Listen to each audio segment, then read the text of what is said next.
The Young and the Restless. Spoilers. Saturdays. Full update. The 8th of August, 2026. Welcome back to our channel, besties. Today is Thursday. A beautiful day to absolutely lose our collective minds over the latest Genoa City chaos. Grab your iced coffees and strap in, because we are diving straight into the madness right now. You guys, I am deceased. Stop what you are doing. I am literally shaking. Wait, we need to talk about this now. I am physically vibrating from the sheer audacity of what just happened on our screens. I am literally filming this while I'm running errands because I just had to jump on here and vent. I was mid-skincare this morning and smeared charcoal mask all over my expensive white rug because I literally had to yeet my phone across the room when I saw the sheer unhinged behavior these people are exhibiting. Send help. My soul has actually left my body. We are not just casually watching this show anymore. We are invested. Like I am personally offended and totally living for the absolute train wreck that is unfolding before our very eyes. Talk to the camera like these people are our real-life neighbors. Bestie, they are my neighbors, my enemies, and my sleep paralysis demons all rolled into one. I am spiraling over their choices. I am hyperventilating right now. Let's get into it, because I am spilling all the tea and leaving zero crumbs. Let's start with Billy Abbott, who is officially on my do not perceive list. I am so done with this man. Basically, Billy is sitting in his house surrounded by a million dusty archive boxes, like some kind of unhinged conspiracy theorist who hasn't slept in 3 weeks. He is genuinely digging through the Chancellor archives. Kane Ashby walks in, and the tension is straight up suffocating.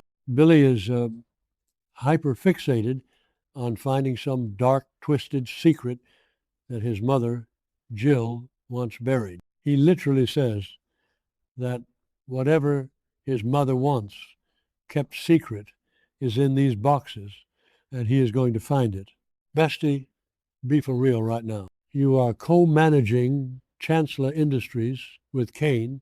You literally just called a truce for the sake of your mother's sanity, and now you are digging for ghosts. Billy Abbott cannot just be happy. He has a PhD in ruining his own life, and he has to self-sabotage.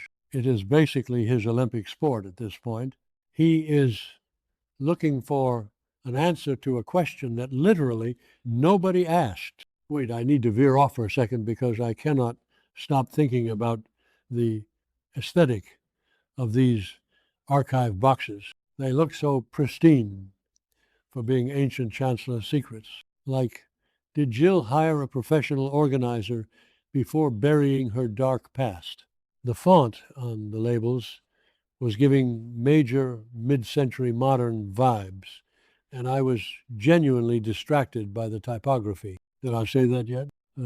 My brain is mush.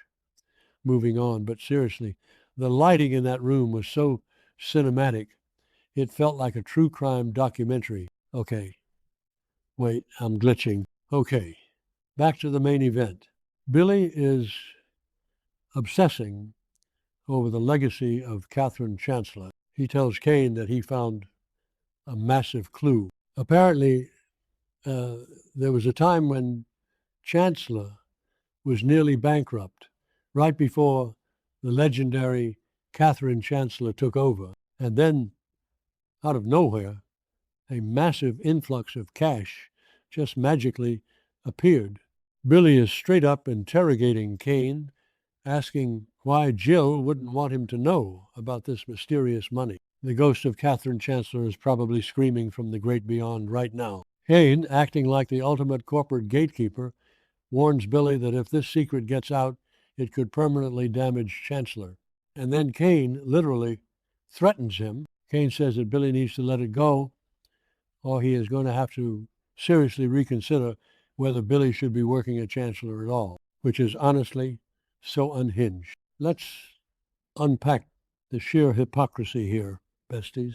Kane Ashby, the man who literally faked his identity for years and recently extorted his way back into the company by holding his bone marrow hostage while Malcolm was dying, is now threatening to fire Billy for reading old paperwork. The absolute audacity of this man. They just called a truce. And now Kane is pulling rank. I am screaming into a pillow. The power dynamics are shifting so fast I have whiplash. Oh, hold on. I should have mentioned this earlier, but my brain is moving at 1,000,000 miles an hour. Let's pivot to Claire Newman and Holden Novak, because the vibes here are completely chaotic, but also kind of adorable. They are at the coffee house in the park, and Claire is literally glowing. She is beaming with this pure, unproblematic joy because her grandmother, Nikki, finally got her sight back, and Victor and Nikki just had their massive vow renewal. Claire has been through so much trauma after being brainwashed by Aunt Jordan. She genuinely deserves this 5 seconds of happiness. She tells Holden she has so many reasons to be happy, but she wants to get her own place because they've only ever hooked up in his hotel room. So what do? They go straight back to his hotel room and hook up. The morning after bliss is real, you guys. The cinematic mayhem of their romance is giving me life. But then, because nobody in Genoa City can have 5 seconds of uninterrupted peace, there is a loud knock on the door. It's Kane, the ultimate buzzkill. Holden has to throw on some clothes, tells Kane he will meet him downstairs in 5 minutes, and leaves poor Claire in bed. When Holden gets downstairs, Kane is sitting at the bar looking like a Bond villain, and he straight up asks Holden to discreetly keep an eye on Billy.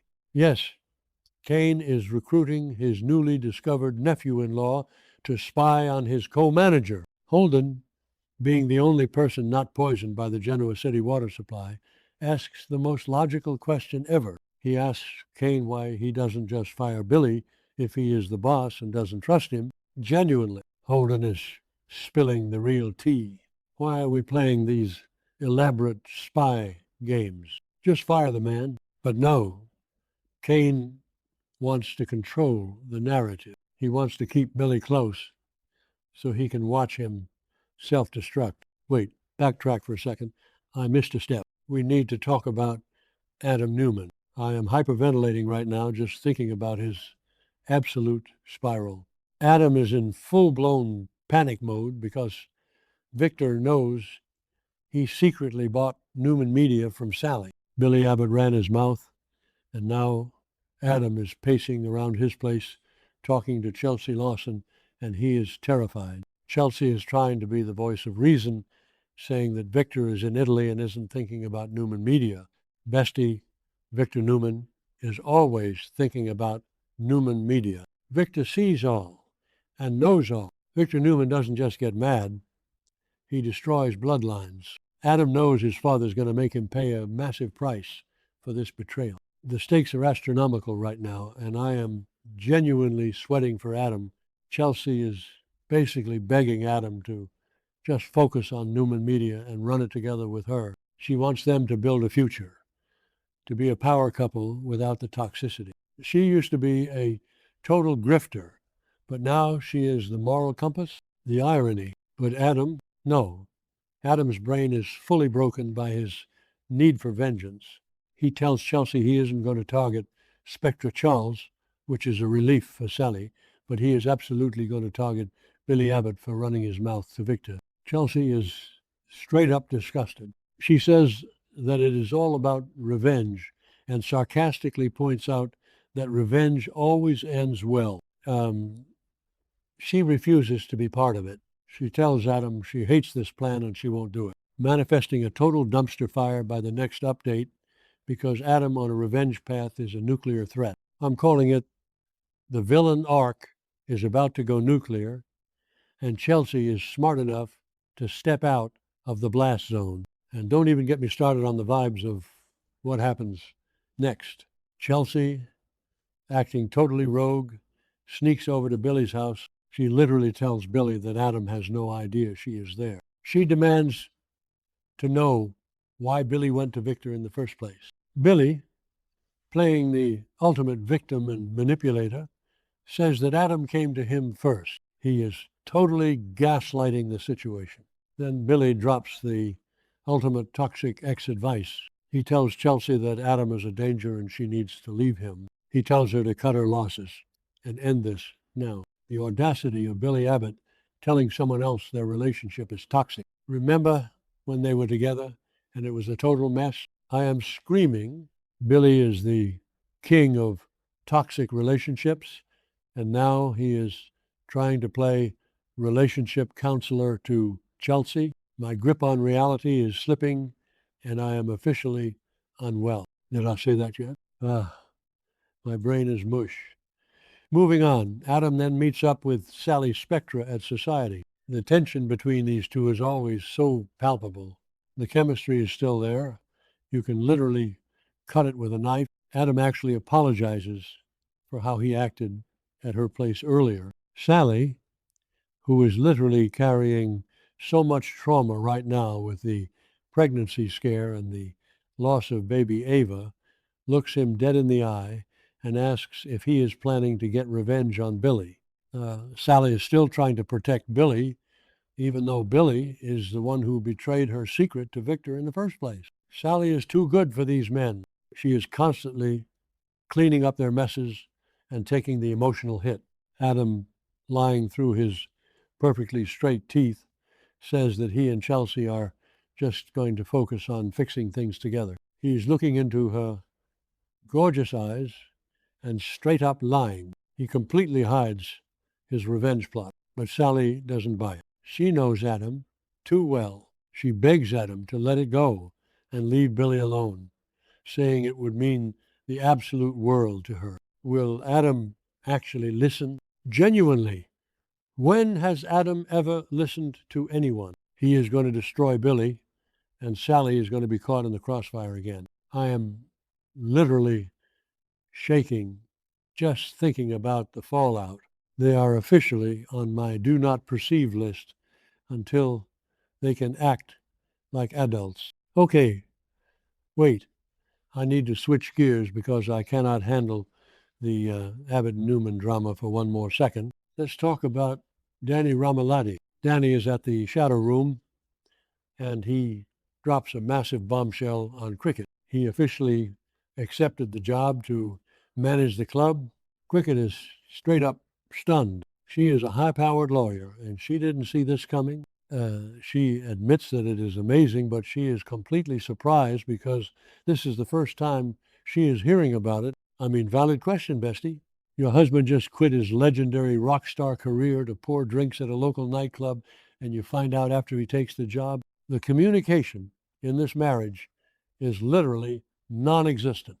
Danny explains that there is a performance area upstairs for intimate gigs, so he can still play music, but he just really wants to stay in town and be with his family. He says he is done with the touring lifestyle. He used to play massive stadiums, and now he is going to be checking IDs and ordering kegs. It's honestly kind of sweet, but also completely unhinged for a rock legend to just become a bar manager overnight. I am totally living for this bizarre career pivot, though. The vibes at the Shadow Room are about to be immaculate with Danny running the show. I would literally pay cover charge just to see him manage the waitstaff. Then, right in the middle of this revelation, Daniel walks in. Danny proudly announces his new job to his son. Daniel is shocked, asking if his dad is really going to do this and stay in Genoa City for good. Daniel has been so stressed dealing with Phyllis and her absolute chaos. He desperately needed a win. Danny hugs him so tight, Cricket is beaming with joy. And it's this beautiful, rare moment of pure family happiness. And then Danny takes it a step further. He says he wants the whole family to be together and invites Daniel to come work with him at the Shadow Room, a full father-son business venture. I am genuinely tearing up. It is so wholesome. amidst all the other toxic garbage happening in this town. I genuinely cannot handle all these shifting dynamics. From Billy digging up ancient Chancellor secrets in dusty boxes, to Kane recruiting Holden as a corporate spy, to Adam plotting nuclear revenge while lying straight to Sally's face, to Danny Romolotti becoming a nightclub manager, my brain is officially short-circuiting. I am so deep in the lore that this situation is now my entire personality, and I am not okay. I need to go lie down and stare at the ceiling for 3 straight hours to process this absolute cinematic masterpiece of a mess, manifesting a total dumpster fire by the next update, besties, because there is no way this ends peacefully. Stay unwell with me.